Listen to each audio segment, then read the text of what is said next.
Here's a short story about a young guy who's definitely having a pretty tough month after finding out that his girlfriend of like 7 years since like high school has been cheating on him for a couple of years with one of his best friends. But here's the deal. The guy here is on some level having the last laugh here because it turns out this old best friend of his is now dead. How he died, I'm not quite sure, but he's gone. And now this guy, he's the last one standing. He can move on with his life and have the last laugh. And living a life well lived is the best revenge. And here you go. And it's a perfect example, guys, of always bros before the you-know-what. The worst thing possible, it's like Dante's Inferno when the lowest level of hell is reserved for the betrayers and all that. Well, this is what you got. Don't ever do this to your guys. Titled, She Cheated, but He's Dead. And a shout out to Al for sending this story. He says here, my name is Ben, I'm 25 years old, and I've been dating my ex at the time, my girlfriend, Mandy, a 24-year-old female, since high school.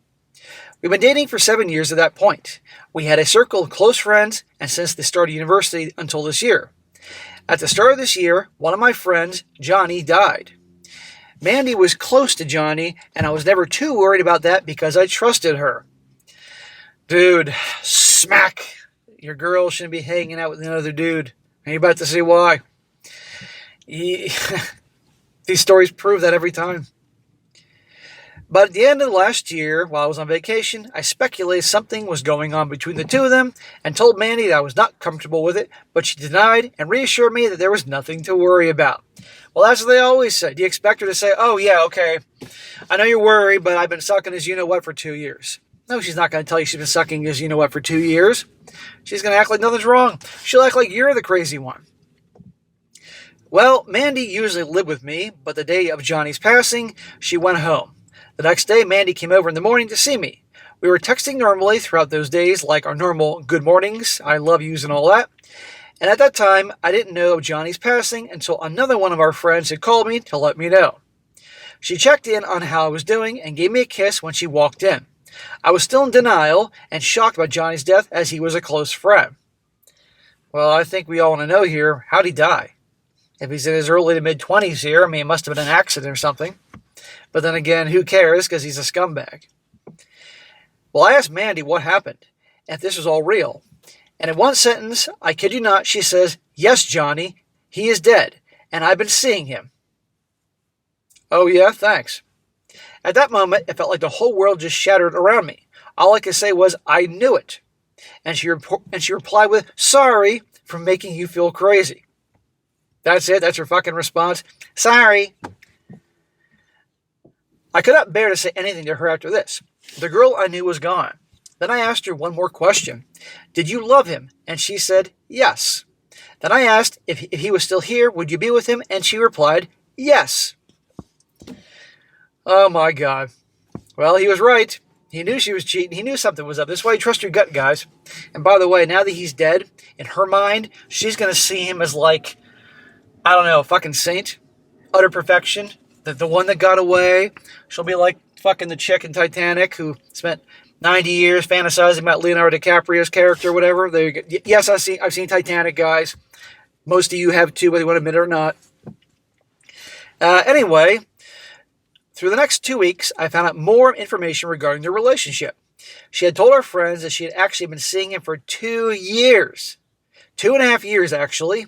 And during these times, we would all hang out every weekend. Her, me, him, all our friends, all our birthdays. I completely feel betrayed and ultimately have nowhere to put my angers towards. I feel naive and deceived. 2.5 freaking years. He was, this guy, the so-called friend's doing his girl. And his girl's doing his friend. Both these people are pieces of shit.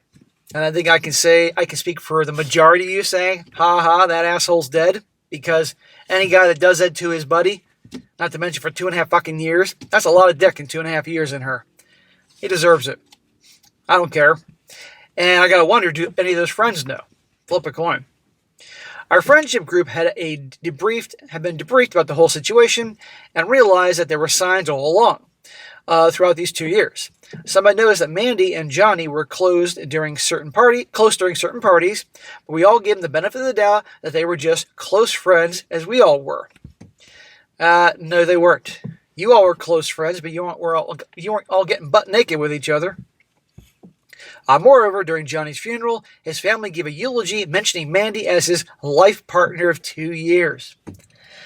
I'd be like, excuse me, don't mean to interrupt the mourning here, but your son's a piece of shit. Man, once everything's done, I go and take a dump on his grave. Fucker deserves it. Hearing this really felt like an even bigger dagger stabbing me through the heart. There is this emptiness I feel that I can't put words to. The loss was not only her, but also her family. I met and had gotten close to over the years. It feels like I had no say in the loss. As those months have passed by, I've been finding out new details here and there, and each time it feels like the wound has been reopened, and I'm reliving it again and again. How can I move past this? I just want to hear other people's opinions on this situation. He also says, P.S. This is not Johnny's first rodeo with a friend's mistress. He also says, it seems like there's some confusion, but I have not spoken to her since the day she confessed. Holy crap. Well, how does he move past it? Take it one day at a time. Accept the fact that there are a lot of scumbags in this world. Accept the fact that, you know what, you've outlived him. The fucker's dead. Again, he knowingly did this. Who's worse, the girl or him? I'd say the friend because he was a bro, you know? But she's a piece of shit too. I'd have nothing to do with her. And she, in her mind, is going to make it to be that Johnny is like her great love that was lost. And she'll be thinking about him to the day she fucking dies, sitting around in front of the fire knitting a goddamn sock. She'll, be done with her. The best revenge is success, a life well lived. And so, but this guy's going to be messed up. But if you're 24 and you've been with the same girl for 7 years, that's a massive chunk of your life. She becomes part of your identity. It's going to take time. And will he ever trust again? Who knows? But he's definitely been R-pilled, knowing that a girl can do that to you. Behind your back, 2.5 years, a lot of time, lying and cheating and sleeping around, all that, sneaking around, meanwhile kissing him and acting like she's in love with him. No. And by the way, notice it said that this Johnny guy, this isn't his first rodeo sleeping with somebody else's girlfriend. The guy's a massive piece of shit. So he is 6 feet under, and I hope he's a fucking worm feast, because pieces of shit like that we can do without. So he takes it one day at a time, and is he going to become a little bitter? I would imagine. He's going to become wiser. But now, going forward, he knows, no, not having your girl hang out with other guys, okay? And never blindly trust. Otherwise, you're in deep shit. Now, I'm going to read some comments here. One guy says here, fuck her. She can have him now, and she can't have him now because he's dead. He'll always be perfect in her mind, and everyone reading this knows he's a piece of crap and no doubt was cheating on your girlfriend too. Would that be fun if he was cheating on her? I'm sure he was, and I would love for her to find out. Thank you, lucky stars, you didn't marry her because God knows whose kid should be passing off as yours. Anyway, silver lining. Another guy says, my friend, take it from someone who's old enough to remember when we had to make sure we had change for our payphones while on a date. Life is short for you to get hung up on this. Many of us here have had relationships in the past where we have been cheated on. Yes, it can make you angry. Yes, it's humiliating. And yes, you ask yourself, why did you not see it? But the best way to deal with this is to move on and forget, and I do mean forget about her and him. Well, I agree with that. Do not allow this to consume you, to dictate how you live your life or how you view future friendships or relationships. The best mindset here is to say fuck you to him and her and not going to fuck up my life, and I will not allow it. Do not fall into the trap of assuming that everyone is going to cheat. That road is for people full of bitterness. Remember that what does not kill us makes us stronger. Conan the Barbarian. Well, actually, it was Nietzsche that said that in the beginning of Conan the Barbarian, but I agree with all what that guy says, except for the part saying, don't assume everyone's going to do that, otherwise you'll have a life full of bitterness. There's no way he's not going to have a life of bitterness, and there's no way he's going to look at people the same. You have to assume that people can pull this shit on you, because I've been doing this too long and lived too long and heard these stories too many times to know that people can pull this crap on you. He has to protect himself, otherwise this can happen again. And last one, this guy says here, she knew he was a piece of crap and embraced him. He knew she was shit for betraying you and embraced her. Karma knew both of them and were pieces of crap and embraced them. You move away from their lies and don't look back. If you want closure, then don't seek it from her, but seek it from Johnny's family by sending them a letter detailing the affair. Maybe that will change their views on J&M if their views are not changed. Then I assure you that karma will once again be coming to embrace them. I can see just as many reasons why he should let Johnny's family know about Johnny's true nature as well as he shouldn't. But that's up to him. He should let her family know about her, absolutely. Make plans in your life and execute them. Stop living in the past. Don't think about the 7 years behind you, but about the 70 years that are in front of you.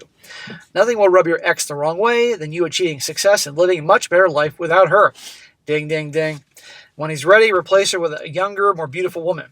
But that's a long time from now because he's got to heal. And don't fully trust that beautiful woman either. I know that the initial phase is hard and it's all about surviving. If you need to support your friends, tell them. If you want the help of a therapist, take it. Survive the survival phase, and then the thriving phase will come. I assure you all the best. Well, I wish this guy the best, but I think a lot of you guys would think what I'm thinking here. There has to be at least one other friend, so-called friend, that knew.